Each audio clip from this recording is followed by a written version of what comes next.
بہن کا جوان بھائی مر جائے نا، میں نے اپنی آنکھوں سے یہ منظر دیکھا، بہن کہیں دور رہتی ہو اور جنازے کا وقت آ جائے، لوگ کہتے ہیں ابھی نہ اٹھاؤ مرنے والے کی بہن آنے والی ہے۔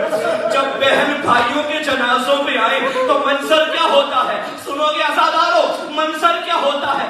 لوگ راستہ خود بخود بناتے ہیں، ہٹ جاؤ اجڑی بہن آ گئی ہے، شریف مسلمان نگاہوں کو گرا دیتے ہیں، بہن کو بتانا نہیں پڑتا کہ میرا بھائی مارا گیا، اس کا حلیہ بتاتا ہے میں غریب ہو گئی۔ جتنی بھی قریب سے قریب بہن ہو اور قریب بھائی ہو، مگر جب بھائی کے جنازے پہ آئے تو ایک فکرہ کہتی ہے ہائے میرا بادشاہ بھائی، ہائے میرا شہنشاہ بھائی۔ اب سنو، جب زینب آئی تو کیا بیٹھ گئی، رو کے کہتی تھی ہائے میرا بے کفن بھیا، ہائے میرا بے دفن بھیا۔ بس عزادارو، اب بہنیں بھائیوں کے لاشوں سے کفن ہٹاتی ہے نا، اور کفن ہٹا کے کبھی چہرہ چومتی ہے، کبھی ہاتھ چومتی ہے، کبھی سینہ چومتی ہے۔ معاف کرنا، زینب نے کفن نہ ہٹایا، بندے ہاتھوں سے پتھروں کو ہٹایا اور ایک فکرہ پڑھا، انتا اخی حسین، کیا تو میرا بھیا حسین ہے؟ کٹی رگوں سے آواز آئی، انتے اختی زینب، کیا تو میری ماں جائی زینب ہے؟ بس عزادارو، ایک سوال تو کرو، اس بہن کے کیا بھائی کا سر چوما؟ نہیں، سر لو کے نیزہ پہ آ گیا۔ کیا بدن چوما؟ نہیں، بدن پہ اتنے تیر تھے چومنے کی جگہ نہ تھی۔ مقتل کے فکرے ہیں، زینب نے وہاں سے چوما جہاں سے ماں زہرا بھی نہ چوم سکی، کٹی رگوں پہ اپنے لبوں